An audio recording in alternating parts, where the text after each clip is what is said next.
Hoje é terça-feira, 17 de março de 2020. Seja muito bem-vindo a mais um Boletim a Mais, comigo, Diego Amorim, as principais notícias desta manhã. Até o momento em que eu gravo esse boletim, está confirmada a primeira morte no Brasil em razão do novo coronavírus. Como nós noticiamos, trata-se de um homem de 62 anos que estava internado na cidade de São Paulo, onde por enquanto concentra o maior número de casos do novo coronavírus.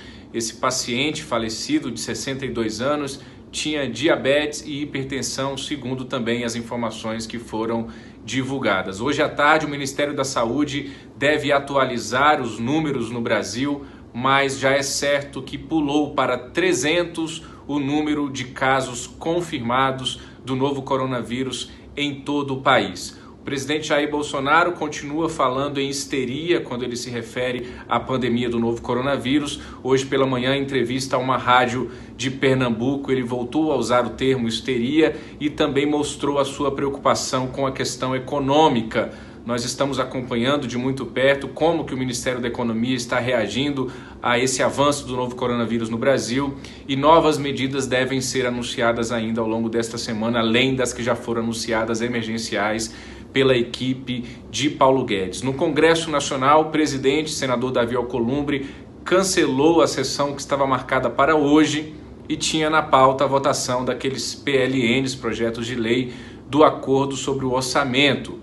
Inicialmente, Davi Alcolumbre jogou para o dia 26, próxima quinta-feira, essa sessão do Congresso, mas nós ainda não temos certeza de mais nada. O certo é que há pouquíssimos deputados e senadores aqui em Brasília. Muitos fizeram o teste para testar o novo coronavírus e temos 2 casos de congressistas confirmados com o novo coronavírus. No Senado, o senador Nelsinho Trade, do PSD do Mato Grosso do Sul. E na Câmara, o deputado Cezinha de Madureira, que também é pastor de uma grande igreja evangélica, Assembleia de Deus Ministério Madureira. Ele também foi diagnosticado na noite de ontem com o Covid-19. Ele é do PSD também, do estado de São Paulo. Agora à tarde, os plenários da Câmara e do Senado, com quem tiver, devem se reunir para votar propostas de criação de um plenário virtual. A ideia dos parlamentares é fazer com que a Câmara e o Senado possam continuar funcionando nas próximas semanas, mesmo com a pandemia do novo coronavírus, por meio de deliberações virtuais. De acordo com os projetos que estão sendo costurados, na Câmara é uma proposta da própria mesa diretora e no Senado trata-se de uma proposta do ex-senador Cristóvão Buarque, que foi reapresentado no ano passado pelo senador Alessandro Vieira. Ambos, o ex-senador e o senador, são do Partido Cidadania. Essas propostas, elas indicam que nos moldes que acontece já em alguns tribunais superiores, como no STF, que acontece aqueles julgamentos virtuais, os deputados e senadores poderiam votar, poderiam deliberar sobre matérias importantes de suas casas, de onde estiverem, com celulares, até mesmo com computadores.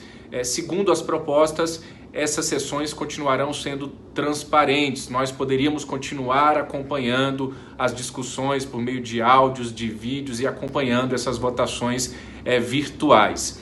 Essa medida foi tomada pelo Rodrigo Maia e por Davi Alcolumbre como consideradas urgentes, porque eles partem do princípio de que será praticamente impossível, inviável reunir deputados e senadores em Brasília nas próximas semanas. Só lembrando a vocês que os plenários da Câmara e do Senado são ambientes fechados, insalubres, ali passa gente de tudo quanto é lugar do país, carpete, aquela coisa toda, é de fato um lugar insalubre.